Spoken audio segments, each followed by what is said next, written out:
Vamos abrir a palavra do Senhor no livro de Efésios, capítulo 6. Vamos ler o verso 13 em diante. Portanto, tomai toda a armadura de Deus, para que possais resistir no dia mau, e depois de terdes vencido tudo, permanecer inabaláveis. Estai, pois, firmes, cingido-vos com a verdade, vestindo a couraça da justiça. Calçai os pés com a preparação do evangelho da paz, embraçando sempre o escudo da fé, com o qual podereis apagar todos os dardos inflamados do maligno.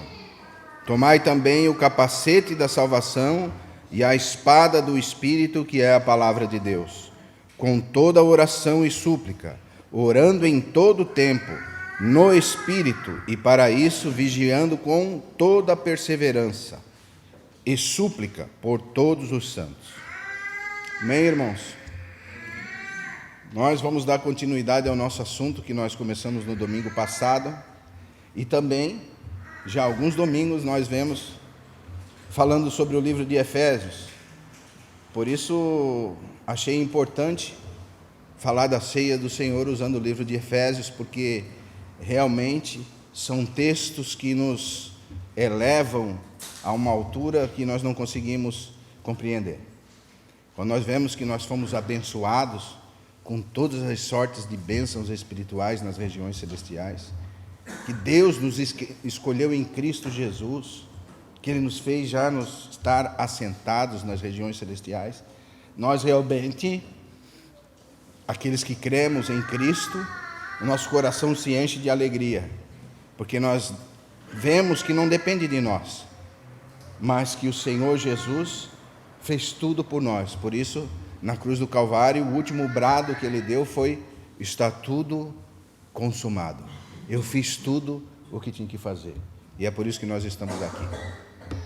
E realmente nós temos crescido no Senhor, o Senhor tem nos abençoado com a sua palavra. E nós, semana passada, chegamos na reta final dessa carta, que é uma carta tão imensa, tão importante. Muitos teólogos dizem que é o ápice da teologia de Paulo. Muitos não entendem o que Paulo fala, porque não conseguem alcançar as grandezas, as profundidades, de mensurar tudo aquilo que Deus fez por nós. E é por isso que a igreja, às vezes, ela corre para perto de tantas heresias destruidoras, anulando a nossa fé, desmerecendo o sacrifício de Cristo, não entendendo da fé, e muitas vezes falamos daquilo que não entendemos e não compreendemos.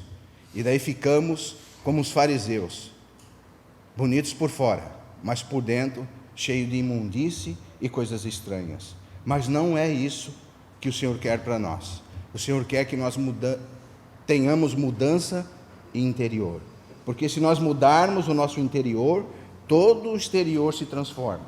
Mas se nós só mudarmos o exterior, o nosso interior continua contaminado. E nessa carta, Paulo ele vem de uma maneira sobrenatural, querendo realmente que os irmãos compreendessem o que é esse mistério de Cristo, o que é isso tudo que Cristo fez por nós, esse mistério que nós temos, que é a igreja, que é um organismo vivo, que é um novo homem celestial, que ora é a família de Deus, que ora é a noiva do Senhor, que Paulo usa tantas metáforas para que de uma maneira simples ele possa nos fazer compreender que realmente hoje nós somos um em Cristo Jesus. E além de compreender todos esses mistérios, ele nos dá, a partir do capítulo 4, 5 e 6, a prática de uma fé cristã, ou a ética cristã. Se você realmente compreendeu o capítulo 1, 2 e 3, que é tudo aquilo que nós temos em Cristo Jesus, então você consegue cumprir o capítulo 4, 5 e 6, que é as responsabilidades que temos com tudo isso que ganhamos de Cristo. E uma das coisas que nós precisamos aprender, que a igreja não é uma brincadeira. Esses dias um irmão colombiano, escutava uma pregação nossa e eu citei essa frase, que a igreja não é uma brincadeira, e ele veio me perguntar: irmão, o que é uma brincadeira? Porque essa palavra não tem no espanhol, né? Eu expliquei para o irmão: brincadeira é levar as coisas de Deus não a sério. Ah, sim, verdade, irmão, a igreja não é uma brincadeira, e nós não estamos brincando aqui, irmão. Talvez há muitos lugares que nós possamos brincar, mas na igreja nós não podemos brincar. Porque às vezes nós brincamos de ser cristão, mas o diabo, ele não brinca de ser diabo. O nosso inimigo, ele não brinca com nós. Ele está de dia e de noite, fazendo as suas ciladas, montando estratégias, como eu falava domingo passado para os irmãos, para nos fazer sofrer, para nos fazer perecer, para nos fazer retroceder. E às vezes essas estratégias são tão bem montadas que nós não conseguimos discernir isso. Certa vez acontecia uma situação com um irmão, e eu conversei com esse irmão e disse: irmão, cuidado para que essa situação que parece tão maravilhosa não se torne em uma estratégia do diabo para te tirar da comunhão. E realmente, irmãos, hoje eu posso ver que aquela situação de quase 2 anos atrás foi uma estratégia do diabo para tirar o irmão da comunhão. E às vezes as estratégias do diabo, a primeiro momento, elas parecem tão lindas.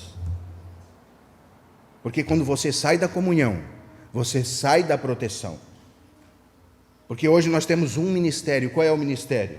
O ministério é a igreja. Um irmão do passado, que hoje já é falecido, faz alguns dias que faleceu, o irmão Stephen, uma grande perda para a igreja, mas o irmão morreu com 107 anos, um servo de Deus, que serviu ao Senhor 90 anos, sendo um servo de Deus, fiel ao Senhor. Ele falava que, quando o irmão diz que tem um ministério, ele falava em inglês, né? Very, very spirit. Muito espiritual o irmão. Porque quando nós entendermos que há só um ministério, nós entendemos que aquilo que nós temos para fazer para Cristo é com o nosso irmão. Se nós achamos que temos algo para fazer de nós mesmos a Cristo, você está totalmente equivocado. Porque o Senhor mesmo não fez nada sozinho. Ele falava que tudo que ele fazia com o Pai. Nada que faço de mim mesmo. E a igreja também, nada do que ela faz por si mesma, porque Cristo é o cabeça da igreja. Então, quando nós entendemos esse corpo coletivo, que a igreja realmente são os irmãos, que o ministério não é um ministério individual, mas um ministério coletivo, você vai aprender que você depende dos irmãos, e os irmãos, de certa forma, dependem de você. Nossa, mas como que nós vamos entender isso, Klaus? Se nós estamos acostumados há anos vêm, em que só aqueles que se acham os espirituais, eles têm voz ativa na igreja. Nós estamos acostumados a ir em reuniões que há um bocão falando e muitos ouvidos ouvindo. E os irmãos não conseguem expressar aquilo que eles têm de Cristo, porque estão, de certa maneira, sendo sufocados. Mas Cristo não é assim, irmãos. Você vê no caminhar de Cristo, Ele dando a sua vida pelos seus discípulos. E no final da vida dele, a palavra diz que Ele, tendo amado os seus, os amou até o fim. E quando Ele amou até o fim, Ele deu a sua vida pelos irmãos. E quando Ele morreu, Ele deixou 11 homens, que aos olhos da humanidade totalmente despreparados para serem servos de Deus. Assim como você e eu podemos nos sentir totalmente despreparados para sermos servos de Deus. Mas, irmãos, isso é um sentimento digno, nós nos sentirmos despreparados. Porque aqueles que se acham preparados são os despreparados. Porque Deus, Ele não escolhe como homem. Você lembra quando Samuel foi ver os filhos de Jessé. Você lembra, Klaus? Jessé trouxe primeiro o mais forte. Samuel disse, não é esse. E ele foi trazendo. E não era nenhum. Até que Samuel diz assim para Jessé, tu não tem mais nenhumzinho. Jessé de certo pensou, nossa, eu tenho um ruivinho lá, mas ele deve ter 1,5 m só, fraquinho. Está lá sujo, cuidando do rebanho, totalmente despreparado. Como é que eu vou trazer esse homem na frente desse profeta? Irmãos, mas é esses mesmos que o Senhor quer usar. Veja, porque a humildade, ela precisa estar no coração de um servo de Deus. O Senhor Jesus primeiro pega Pedro, o pescador mais bravo, o mais teimoso, e ele foi escolhendo assim por diante. Pegou Tomé, o mais incrédulo. Mas o Senhor não é como o homem. O Senhor vê o coração. Então, nós precisamos entender que nós somos servos de Deus, não por escolha nossa, mas foi o Senhor que nos escolheu. E se Ele nos escolheu, irmão, Ele quer nos usar. E muitas vezes nós podemos pensar que nós somos totalmente despreparados. E como eu disse para os irmãos, repito, esse é um pensamento cristão. Porque quando o cristão acha que está preparado, ele já não está mais preparado. É aquela frase que eu sempre falo para os irmãos. Quando você descobrir que você é humilde, você já não é mais humilde. Veja, como a humildade é um sentimento tão sensível. Quando você pensa assim, nossa, eu sou humilde, acabou, você já não é mais humilde. Porque o humilde, ele sabe se colocar. Amém? E dentro de todas essas verdades, nós agora conseguimos alcançar a reta final da carta, onde Paulo começa a dizer que nós precisamos tomar toda a armadura de Deus. E a palavra diz assim, portanto. O que é esse portanto? Vocês leram tudo que eu falei para trás, Paulo está falando? Vocês conseguiram entender toda a mensagem? Sim, se sim, portanto, tomai toda a armadura de Deus, para que possais resistir o dia mau. Veja, tomai. É uma ação nossa. Nos está dado toda a armadura de Deus, mas nós precisamos agora tomar. E se nós não tomarmos a armadura de Deus, nós não vamos resistir o dia mau. E há outro ponto muito importante que eu preciso falar para os irmãos. Você não consegue tomar a armadura de Deus sozinho, porque essa armadura de Deus é para esse corpo coletivo. É para esse guerreiro celestial que está lá em Isaías. E esse guerreiro celestial é a igreja. E você vai conseguir tomar toda, não parte dela, toda a armadura de Deus quando você se colocar na igreja. Amém? Quando você entender o que é a igreja. Quando você entender que você não tem um ministério individual, mas que o seu ministério, o seu trabalho é um trabalho coletivo. Quando você entender que realmente você precisa dos irmãos. Aliás, Paulo fala no capítulo 12 de Coríntios que aqueles que nós achamos que são os serviços que menos têm importância são os mais essenciais. Cada irmão que o Senhor tem colocado no nosso caminho é essencial para a nossa vida. Porque se nós não entendermos esse mistério, que é a igreja, nós não vamos conseguir nos revestir de toda a armadura de Deus. E agora vem um outro ponto. Se nós não nos revestirmos de toda a armadura de Deus, nós não vamos conseguir resistir no dia mau. Ah, irmão, e o dia mau vem. Sabia que vem, irmão? O dia mau vem para todos nós. Mas quando nós estamos amparados por esse corpo coletivo que é a igreja, quando nós estamos estruturados por toda essa armadura de Deus, nós conseguimos sim resistir o dia mau. E nós precisamos resistir para permanecermos inabaláveis. Sabe por quê? Porque nós precisamos estar, pois, firmes. Essa armadura é uma armadura que mantém esse corpo coletivo firme. Amém? Mas se você não entender o que é a igreja, você não vai entender como colocar essas armaduras. Por isso, que se você digitar no Google lá, guerra espiritual, você vai ver tanta doideira.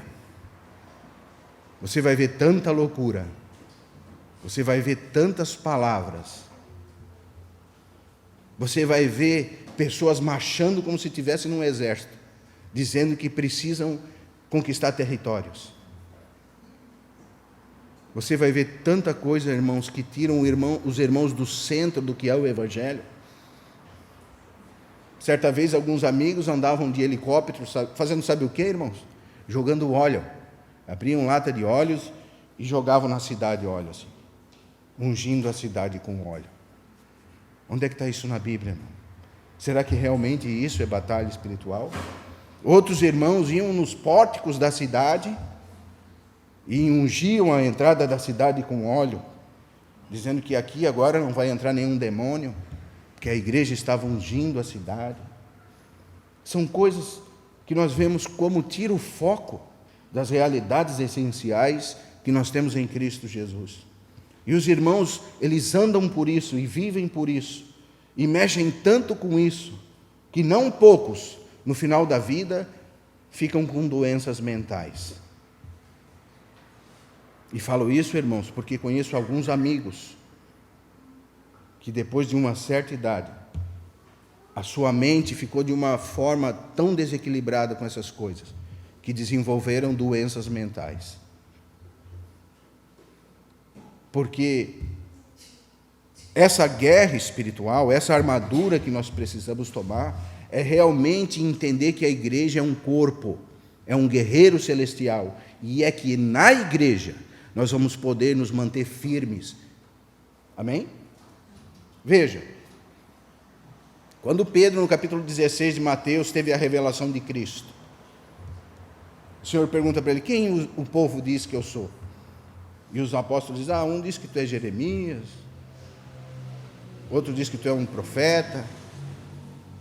E Jesus pergunta para eles, e vós, quem vocês dizem que eu sou? Pedro levanta unânime e diz, tu és o Cristo, o Filho do Deus vivo. O que o Senhor falou para ele?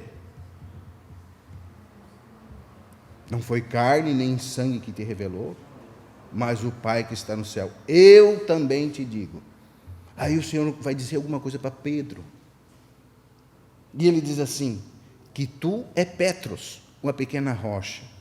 E sob essa pedra, essa revelação que tu teve, que sou eu edificarei a minha igreja. Veja, a primeira vez que a palavra igreja é falada no Novo Testamento.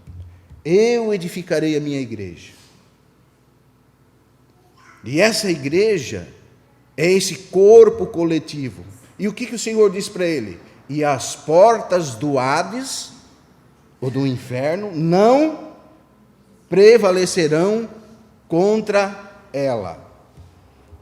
Então as portas do Hades não prevalecem contra quem? Contra a igreja, contra esse soldado, contra esse guerreiro celestial, bem vestido, bem armado, que somos nós, quando realmente compreendermos o que é a igreja. Porque senão, irmãos, nós vamos estar aí com óleo ungido, ungindo lugares, dizendo que isso aqui é um lugar santo, dizendo que para subir aqui precisa tirar as sandálias dos pés, dizendo tantas loucuras. E não são poucos. E não são poucos que têm enganado o povo de Deus. Porque o diabo sabe, ele usa suas estratégias para manter o povo de Deus num engano. Porque se nós estivermos realmente nesse corpo místico, nesse guerreiro celestial que é a igreja, inseridos nele, as portas do Hades não prevalecerão contra nós. Nós estamos num lugar seguro. Nós estamos na casa de Deus. E é Deus quem cuida de nós. Nós somos os filhos de Deus. Nós somos a poesia de Deus. Nós somos a menina dos olhos de Deus. Mas, irmãos, se nós não compreendermos essas realidades espirituais, nós vamos estar andando aí em cima dessas doutrinas destruidoras, dessas heresias estranhas. Nós vamos estar reunindo para comprar um carro, fazendo novena para que o Senhor nos dê uma casa nova, fazendo novena para que o Senhor converta uma pessoa, fazendo votos para não sei o quê, 7 votos para não sei o que aonde, fazendo não sei o quê, subindo morro de joelho, fazendo um monte de coisas estranhas, desfocados da realidade que é Cristo Jesus. Essa é as artimanhas do diabo. Porque nós precisamos estar por firmes, cingidos com a verdade. Como eu falava domingo passado para os irmãos, Paulo ele está provavelmente acorrentado a um soldado romano. E a única coisa que ele vê é um soldado bem equipado. Porém, na armadura romana não existe esse cinto, que era uma veste inferior. Por isso, aqui vários leitores da palavra, eles dizem que esse cingir-nos com a verdade é estarmos preparados. Você está preparado com a verdade? Ou será que você tem escutado muitas coisas que não são a verdade? Veja, Paulo está nos preparando. E ele começa com um cinto da verdade. Amém? Se nós não estivermos cingidos com a verdade, nós não vamos conseguir nos movimentar para colocar nesse corpo coletivo essa armadura de Deus. Se você não tem a verdade, não tem como você estar revestido com a armadura de Deus. Então, qualquer engano, qualquer doutrina estranha vai cair no seu ouvido. E caindo no seu ouvido, desce para o seu coração. Por isso, tantas lutas. Por isso, o Senhor tem que estar nos corrigindo de tantas formas. Por isso, o Senhor tem que nos manter de alguma maneira, para que nós possamos ser corrigidos por Ele. E Ele tentando nos manter na verdade. Porque o diabo é o nosso inimigo. E ele tem dia após dia. Enquanto você dorme, ele está tecendo estratégias contra você. Enquanto você conversa assuntos aleatórios, o diabo está armando contra você. Você precisa realmente entender, todos nós, que a nossa luta não é contra carne nem sangue, irmão. E se você não se cingir com essa verdade, se você não tem isso como uma verdade para você, você vai viver uma vida tão triste. Se você não ter a verdade dentro do seu coração, se realmente você não entender que todas as coisas cooperam para o bem daqueles que amam a Deus, tudo que você passar, que não ser do seu agrado, vai trazer tristeza no seu coração. Mas quando realmente você está cingido com a verdade, você tem a verdade, você tem a palavra de Deus, então você sabe, irmão, que mesmo você não entendendo o que você está passando, você sabe que todas as coisas cooperam para o seu bem. Ainda que a nossa visão enxerga 1 ano, 6 meses, mas o Senhor enxerga a eternidade. E se nós enxergarmos como o Senhor, nos cingindo com a verdade, que é a palavra de Deus, nós vamos saber que tudo que nós passamos coopera para o bem daqueles que amam a Deus. Nossa, irmão, mas eu estou passando por uma situação tão difícil. Irmão, cinja-te com a verdade. A verdade é essa: todas as coisas cooperam para os nossos bens. Irmão, mas está tão difícil, irmão, mas está cooperando. Porque muitas vezes, irmãos, o diabo forma uma cilada ou uma estratégia. E você vê, nossa, aquele irmão foi abençoado. E quando você vê aquele irmão abençoado indo embora, você vê que aquilo não foi uma bênção. Na verdade, foi uma estratégia do diabo para tirar o irmão da comunhão com os irmãos. Porque na comunhão nós somos edificados. Na comunhão nós conseguimos colocar essa armadura. Na comunhão nós conseguimos estar firme. Na comunhão nós conseguimos nos cingir com a verdade. Porque a verdade de Deus está perto de nós. Amém? E se nós não nos cingirmos com a verdade, nós vamos ser enganados, irmãos. E por isso, nós precisamos tomar toda a armadura de Deus. Não algumas porções da armadura, mas nós precisamos tomar toda a armadura de Deus. Porque o nosso adversário, ele sabe, irmãos, das nossas debilidades. E ele é profundamente maligno. Ele não tem dó de nós. Ele não tem dó dos nossos filhos. Ele sabe como nos bater. Eu falava hoje para um irmão, o diabo sabe onde nós sentimos. Ele sabe onde tocar para nos desanimar. Ele sabe, irmão.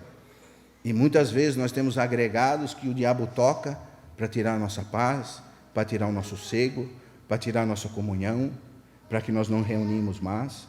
O diabo sabe, irmão, como lidar conosco.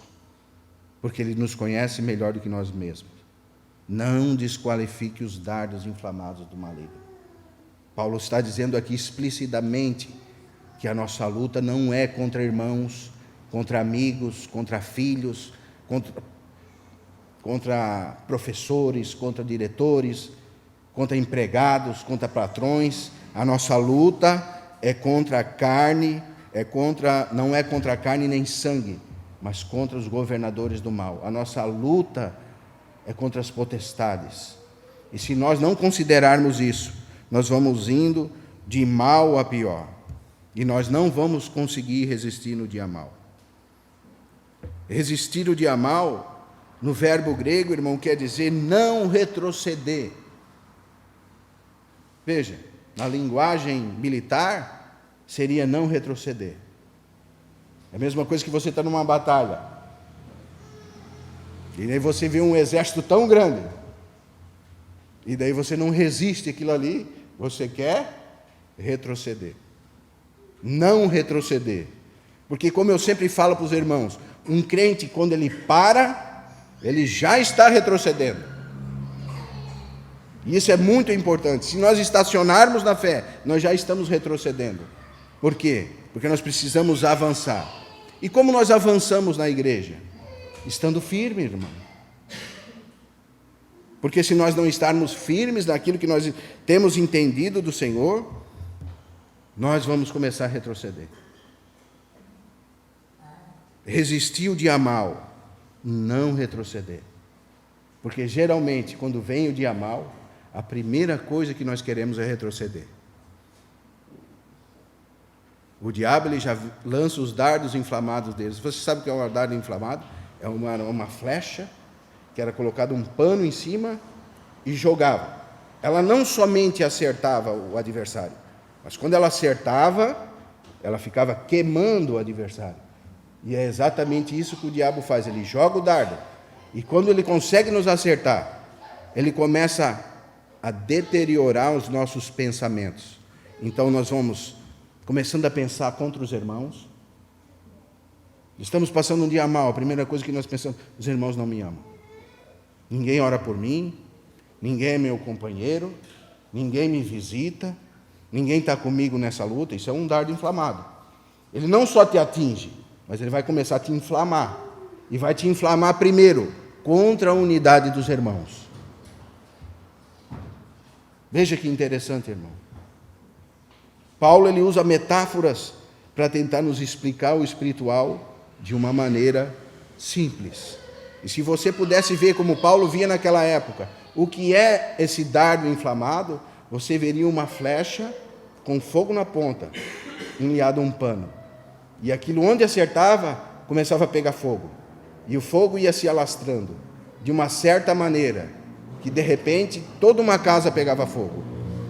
Irmãos, e nós temos conhecido tantas pessoas que têm sido acertadas por dardos inflamados do maligno, que quando você vê, essa pessoa já não reúne mais, ela se torna um inimigo dos irmãos, E se você vai estudar para ver se aconteceu alguma coisa, não, nunca aconteceu nada.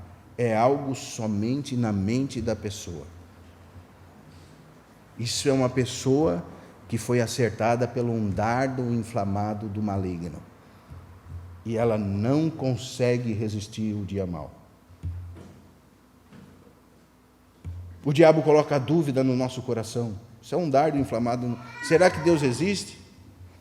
Será que eu estou passando por essa situação, mas Deus não faz nada?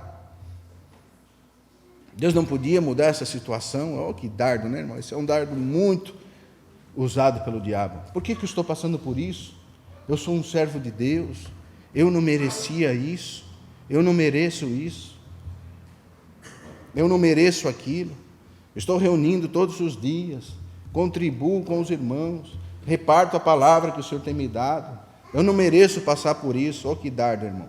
Isso é um dardo inflamado do diabo. E se você não resistir a esse dardo, ele vai inflamar você de uma certa forma, que quando você vê, você é um irmão que o diabo tirou de ação. Você começa a abandonar a comunhão, vai esfriando na fé. E quando você vê, você já não reúne mais. Esse é um dos dardos. Mas existem tantos dardos. Não é verdade? Tantas coisas que fazem nós abandonar as reuniões. Um trabalho, fui promovido. Nossa, que legal, só não vou mais ter tempo para reunir. Mas isso não faz mal. Será, irmão? Será que não faz mal? O que você está considerando? E isso são dardos muito usados pelo diabo. Colocar os irmãos contra irmãos, serviço, pessoas no nosso caminho que fazem nos afastar do Senhor. E é tão interessante, irmãos, que até casamentos têm afastado irmãos do Senhor. E nós olhamos, nossa, uma pessoa tão maravilhosa o Senhor me deu, e quando vê, o irmão se foi. Que pessoa maravilhosa. Pessoas contra a unidade da igreja. Pessoas que não suportam a unidade da igreja. Nós precisamos considerar, irmãos, porque se nós considerarmos que a nossa luta não é contra carne nem sangue, nós consideraríamos até com quem nós iríamos casar, falando com os jovens aqui.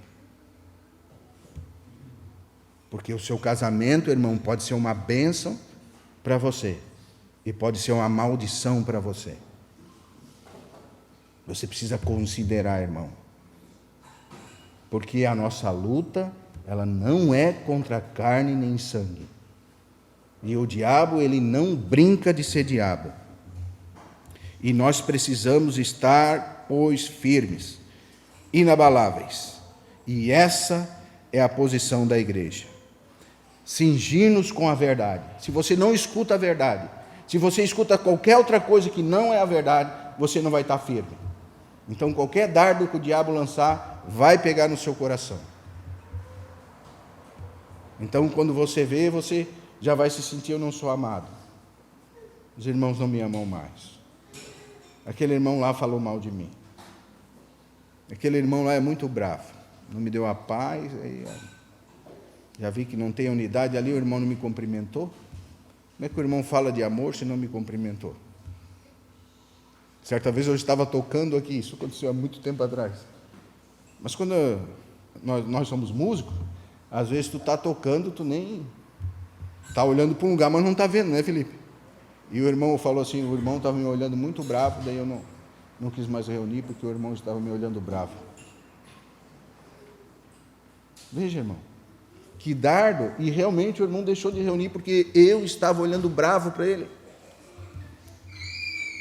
E mesmo que eu falei, irmão, se eu estava te olhando bravo, me perdoa, não tenho por que estar bravo com o irmão. Não, mas o irmão sempre me olha bravo, irmão. E, nossa, talvez tenha errado com o irmão nisso, mas você vê a importância da igreja. Se você não está escutando a verdade, se você não está alicerçado na verdade, qualquer picuinha que tiver, você vai abandonar a reunião, irmão. Qualquer irmão que me olhar bravo agora, eu não vou reunir mais. Se fosse assim, eu não andava com o João está sempre me olhando bravo. Brincadeira. Não é verdade? O Marcelo também tem uma cara de bravo, né? Mas depois que conhece ele, a gente sabe que só tem só o rosto de bravo. Não é assim? Tinha um outro irmão também que falava, nossa, mas o irmão bate na gente, né? Mas não é a palavra de Deus, irmão. Queria eu poder vir aqui e falar, vocês vão ser abençoados, vamos orar aqui, o Senhor vai dar um monte de dinheiro para vocês, o Senhor vai multiplicar vocês, vai multiplicar o pão de vocês vão receber 100 por um, vocês vão ficar ricos, mas não é isso que a Bíblia diz, irmão. Isso não é o fundamento da Bíblia. Isso é uma doutrina destruidora. O fundamento da Bíblia é nós precisamos mudar interiormente. O Senhor quer mudar o nosso coração. O fundamento da Bíblia é que as adversidades da vida, se somos ricos, se somos pobres, isso não tem que tomar a nossa atenção, mas a nossa atenção precisa ser Cristo. Ele é o fundamento. Nós precisamos estar com os irmãos para poder resistir no dia mal, para poder estar revestido de toda a armadura de Deus, para poder escapar das estratégias do diabo. Amém, irmãos? E agora nós temos a couraça da justiça, cingindo-vos com a verdade e vestindo a couraça da justiça. A couraça da justiça é como se fosse aquela vestimenta do sacerdote, sabe? É uma couraça de couro e ela defende todos os órgãos vitais de um soldado. Tapa todos os órgãos vitais, coração, fígado, rins. Então, quando você está forjado com essa couraça da justiça, você vê que você está seguro. Amém? Se você ler Isaías capítulo 59, verso 17, você vai ver que lá está um guerreiro celestial. E a justiça é por quem ele anda. E ele é vestido com essa couraça da justiça, essa veste sacerdotal. Nós, que somos irmãos, precisamos estar vestidos com a couraça da justiça. E essa couraça da justiça, muitos irmãos dizem que é tudo aquilo que o Senhor fez por nós. Nos dá essa segurança, essa vitalidade. Nós estamos em Cristo, vestindo essa couraça da justiça. Ele é a nossa justiça. Por quê? Porque Ele pagou todo o nosso pecado. E é por isso que nós estamos vivos e seguros. Se qualquer coisa nos atingir, nós estamos vestidos com a couraça da justiça. Amém? Você consegue entender? Você consegue compreender que nada pode te tirar do Senhor Jesus? Que você está seguro? Você está blindado? E a palavra diz que o Espírito Santo é o selo dessa promessa. Nós somos carta selada. Nada pode nos abalar. Nós precisamos botar essa couraça. Mas para botarmos essa couraça, nós precisamos estar entre irmãos. Porque o diabo ele coloca a dúvida, mas Paulo diz que nós precisamos colocar a couraça da justiça. Veja o que fala em Romanos capítulo 3, verso 21. Mas agora, sem lei, se manifestou a justiça de Deus, testemunhada pela lei e pelos profetas. Justiça de Deus mediante a fé em Cristo Jesus, para todos e sobre todos os que crê, porque não há distinção. O Senhor é a nossa justiça. O Senhor é a tua justiça, irmão. Ele é o teu justificador. Ele nos livrou do império das trevas. E você precisa colocar isso no seu coração. O diabo vai te colocar dúvida, mas nós precisamos botar a couraça da justiça. Ele não pode nos atingir. Amém? Calvino pensava diferente. Ele dizia que a couraça da justiça é o caráter de Cristo sendo formado em nós. E muito bem, também pode ser isso. Quando a couraça da justiça nós colocamos, o caráter de Cristo vai sendo formado em nós. E nós podemos juntar os dois pensamentos. Ao mesmo tempo que a justiça de Deus vai nos guardando, o testemunho de Cristo vai sendo formado em nós. Amém? Você consegue entender? Até que Cristo seja formado em vós. Paulo dizia: filhinhos, por quem novamente sinto dores de parto, até que Cristo seja formado em vós. Essa é a verdade, irmão. E nós precisamos também calçar os pés com a preparação do Evangelho.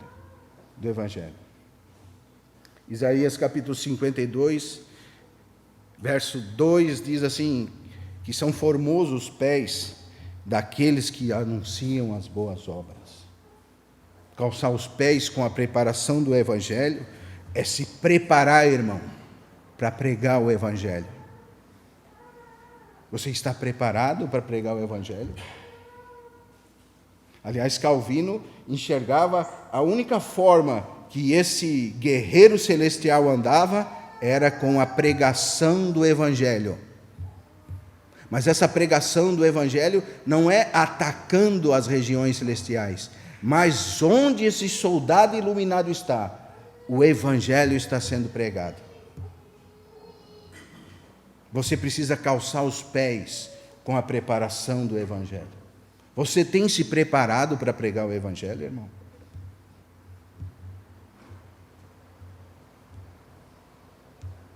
Você tem? É tão triste quando nós chegamos perto de irmãos que estão se preparando para tudo.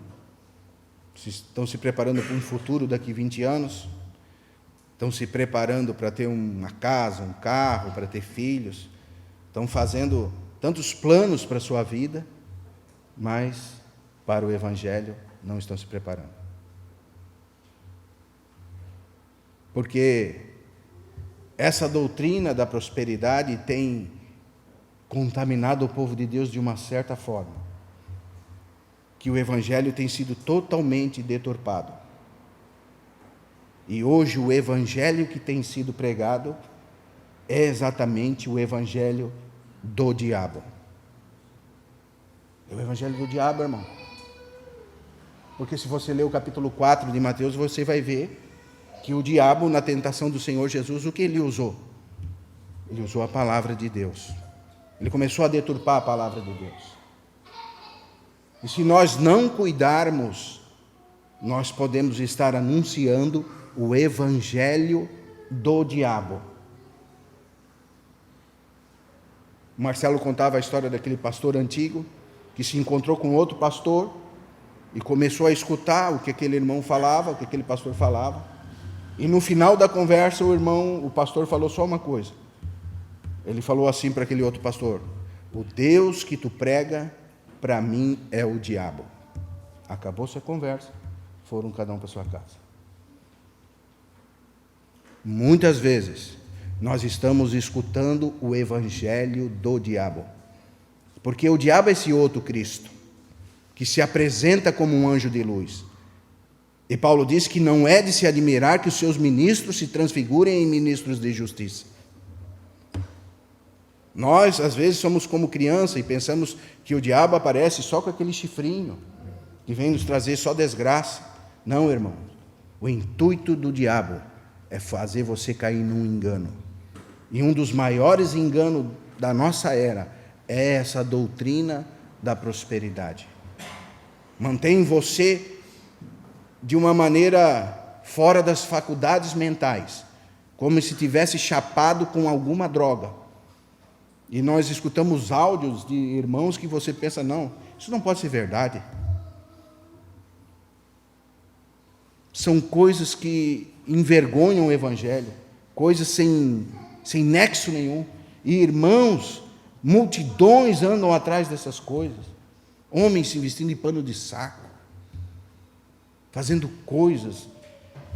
As pessoas que você vê uma pessoa inteligente, como é que se deixa levar por esse tipo de coisa? Por quê? Porque não tem se cingido com a couraça da justiça, irmão. Porque Cristo não tem sido formado neles. porque o seu próprio Deus são os seus ventres, eles só pensam nele. Mas se você olhar para Cristo, e Cristo for gerado em você, você não vai pensar em si mesmo, você vai pensar sempre nos outros. Esse é o Evangelho. Foi isso que o Senhor nos ensinou. Se você ler Mateus capítulo 5, 6 e 7, você vai ver que ali você tem a carta magna do Senhor. Quando o Senhor disse que Ele não veio para descumprir a lei, mas para trazer ela na sua exatidão, Ele cumpriu toda a lei por nós. Ele foi o único. Porque a palavra diz que não há um justo, nem um justo sequer, que ninguém foi transformado pela lei. Mas Ele cumpriu toda a lei. E não só cumpriu, trouxe ela na sua plenitude. E Ele fazendo isto, nos mostrou o caráter de Deus. E quando Cristo é formado em nós, nós vamos sendo moldados segundo a Cristo. Então, ao mesmo tempo que essa couraça da justiça vai nos protegendo, ela vai nos moldando. É como aquele negócio que as mulheres usam, né? Você aperta aqui, vai apertando você, né?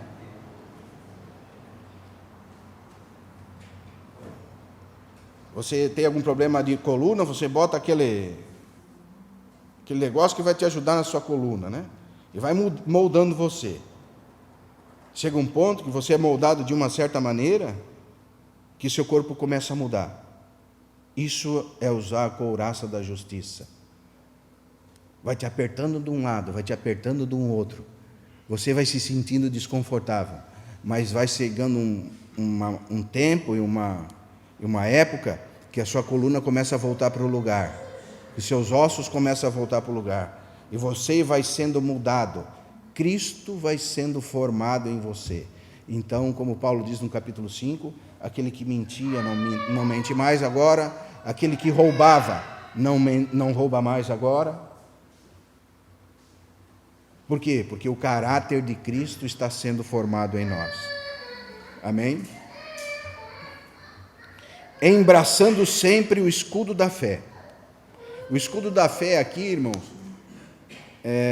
não está aqui focado a fé como um corpo de doutrinas, mas a fé no Cristo. Devemos pensar aqui como um princípio do Evangelho, aquela fé que você recebe dele e crê nele. Esse escudo no original não é um escudinho pequeno, é um escudo do tamanho mais ou menos de uma porta. Era um escudo grande que cobria todo o corpo do soldado romano, para que quando viessem lanças não pegassem nem dos pés, nem na cabeça. Essa metáfora é que a nossa fé precisa ser esse escudo. Quando os dardos inflamados do maligno vêm nas nossas direções, nós precisamos ter fé. Por isso que Paulo diz, eu sei em quem eu tenho crido. Que a fé dele o tornou inabalável. Capítulo 4, verso 13 de Filipenses, ele diz, tudo posso naquele que me fortalece. Ele passou por fome, sei passar por fome. Sei passar por abastança, sei passar. Passou por muitas vezes naufrágios, foi chicoteado, foi tirado de Efésio num cesto, foi esbofeteado. Quando chegou diante do rei, não tinha ninguém que o defendesse. Ele mesmo fez a sua própria defesa. E ele diz, capítulo 4, verso 13, tudo posso naquele que me fortalece. Por quê? Porque ele tinha o escudo da fé. E quando você usa o escudo da fé, nada vai abalar você. Então, se algum irmão falar mal de você, vai te abalar? Não, irmão.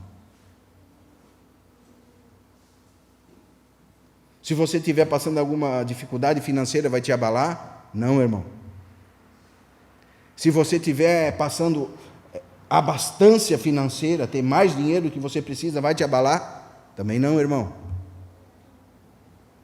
Se você estiver passando dificuldade com os seus filhos, vai te abalar? Não vai abalar, irmão. Se você estiver passando dificuldade com a sua esposa, vai te abalar? Não vai te abalar, irmão. Com o seu marido, não vai te abalar, irmão. No seu trabalho, não vai te abalar, irmão. Porque você está usando o escudo escudo da fé. Embraçando sempre o escudo da fé.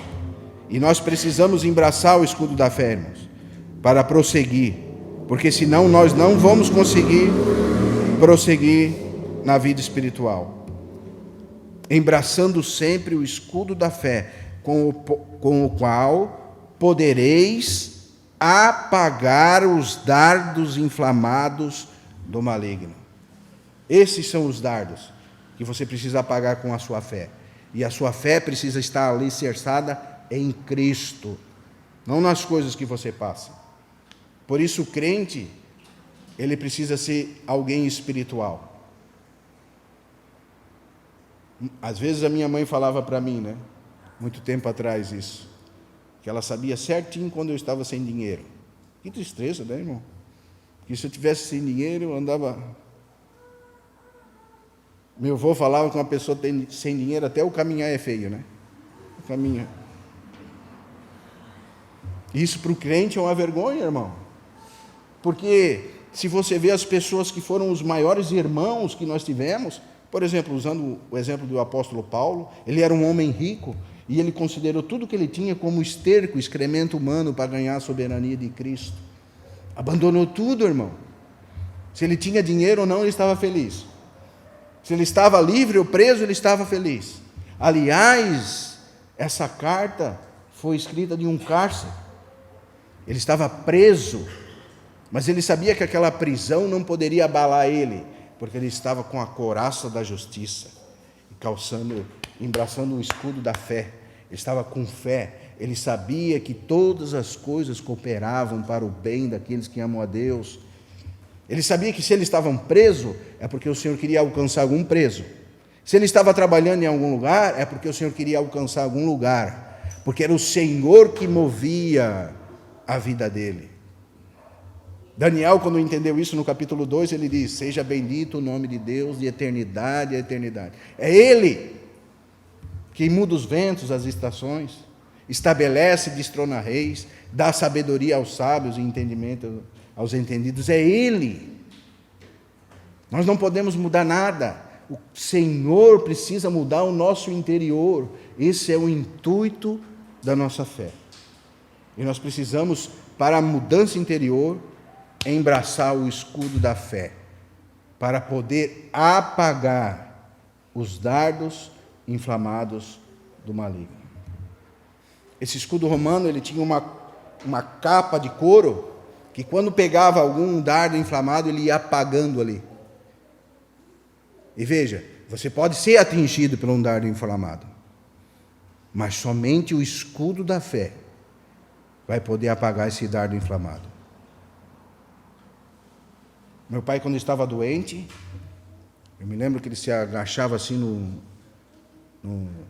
no sofá, estava com muita dor. E a minha mãe, naquele sofrimento, chegava: pai, ora, pergunta para Deus, tu é um homem de Deus, por que tu está passando por isso?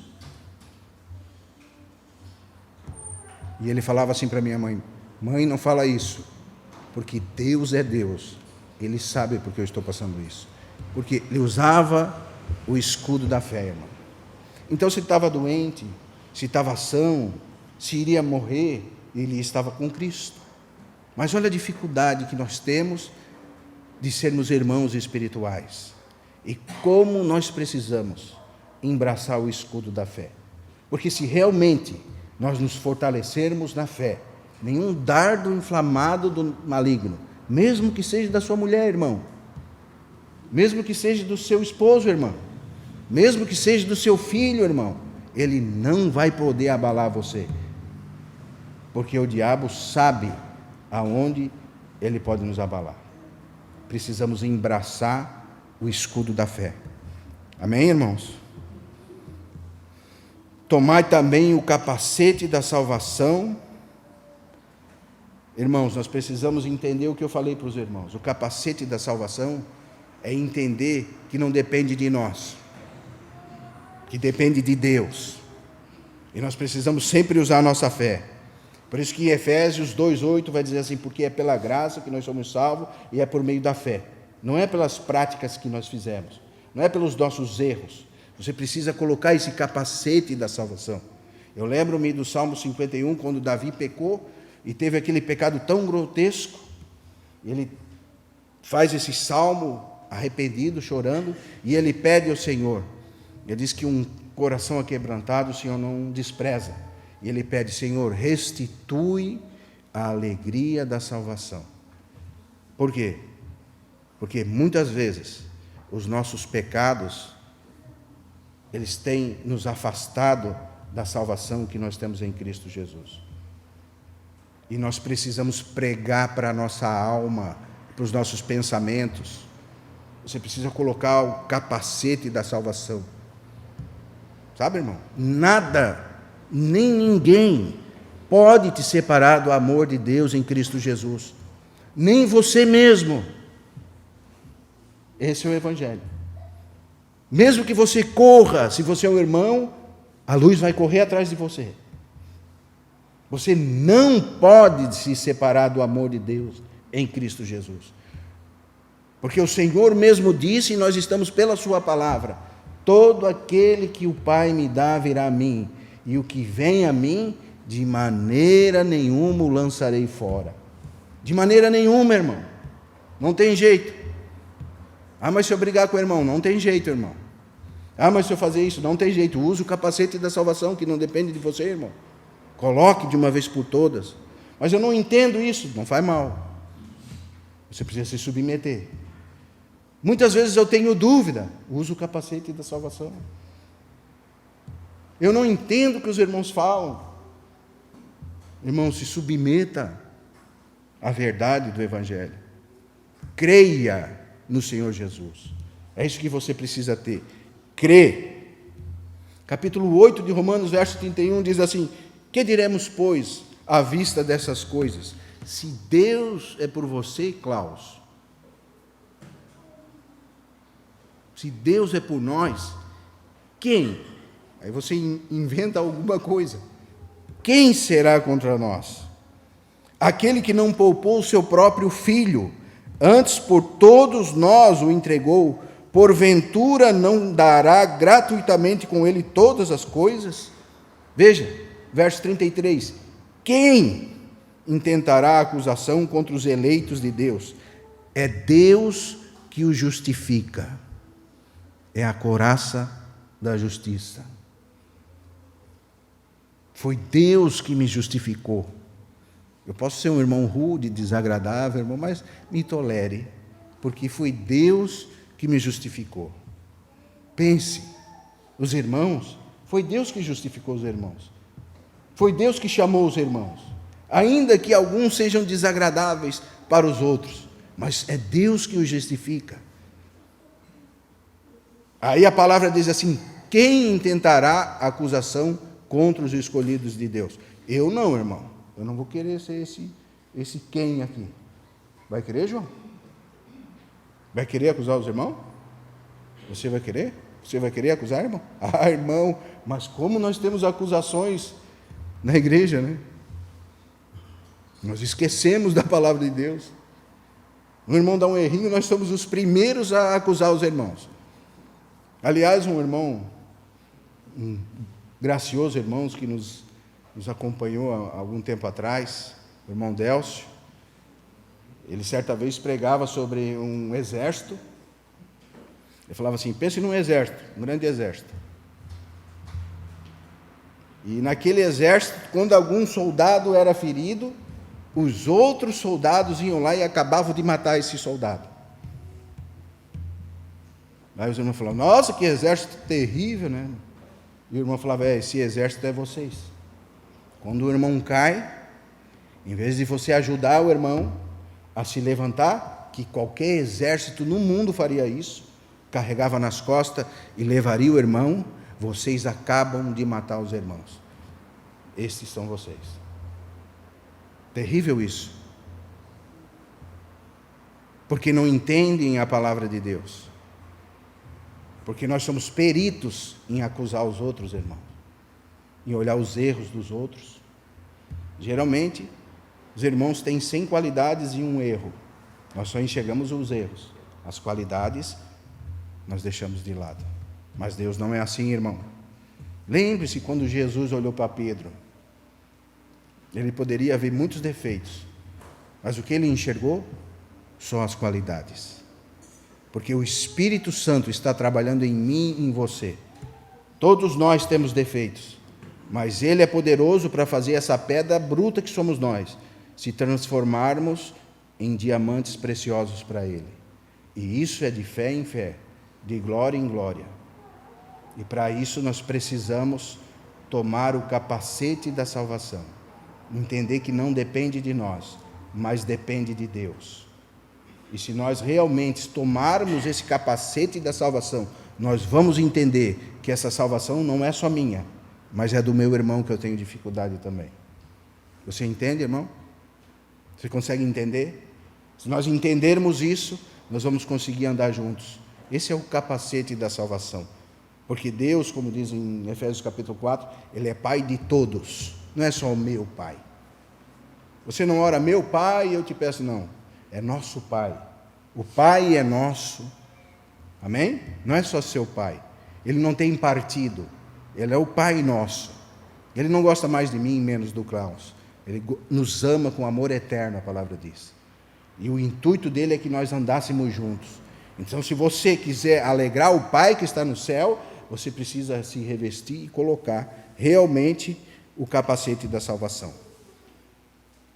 Quem intentará acusação contra os eleitos de Deus? É Deus que os justifica. Quem os condenará? É Cristo quem morreu, ou antes ressuscitou, o qual está à direita do Pai, e também intercede por nós.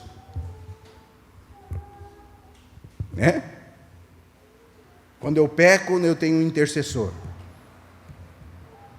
Em 1 João capítulo 2, nós vemos ele como nosso advogado. Filhinhos, não pequeis, mas se pecardes, vocês têm um advogado, Jesus Cristo o justo. Ele é a propiciação pelos nossos pecados, e não somente pelos nossos, mas pelo do mundo todo. Então o Filipe pecou. Quem justifica o Filipe? Deus.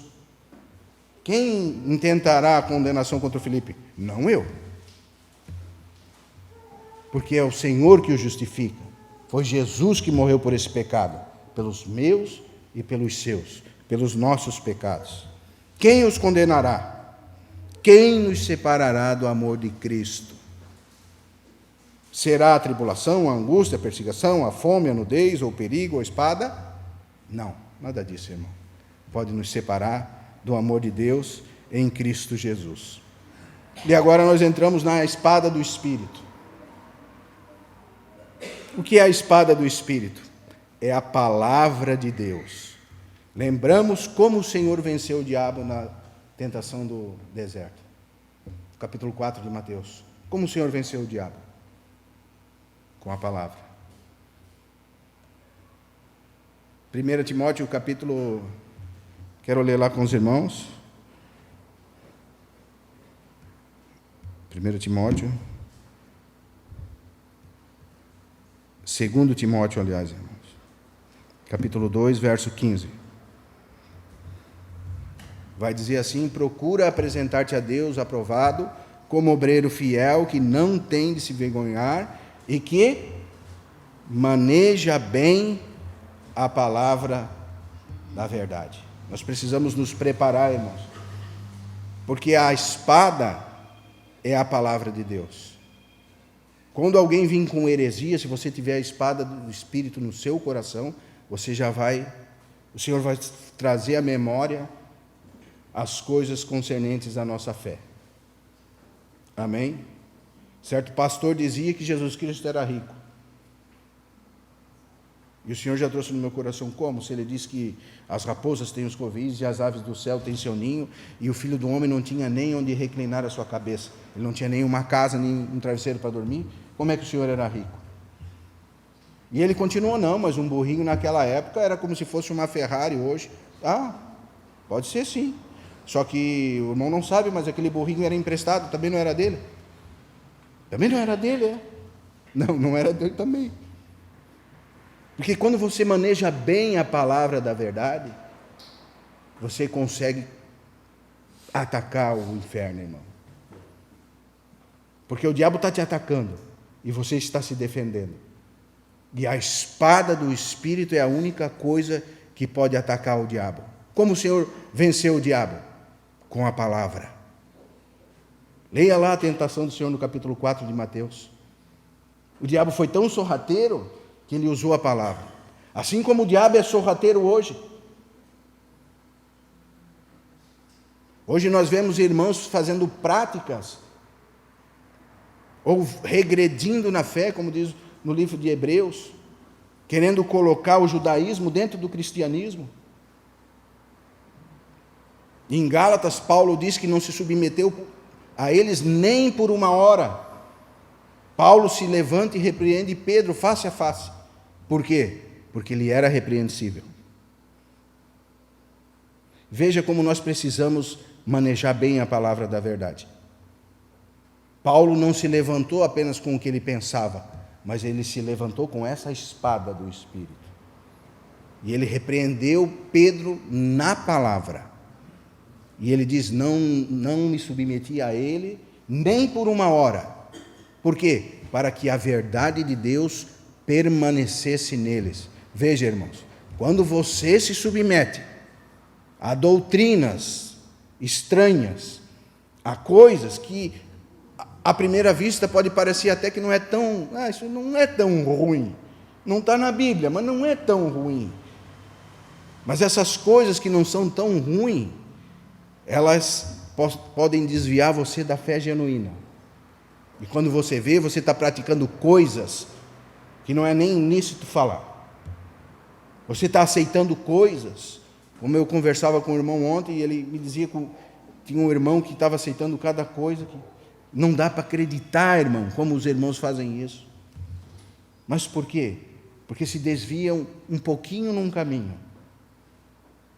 É como eu sempre falo para os irmãos, se você desviar um navio da sua rota 1 centímetro aqui, chega no final da sua rota, ele nem alcança o continente, ele está tão fora, porque 1 centímetro aqui, em 100 quilômetros, vão dar muitos quilômetros de desvio.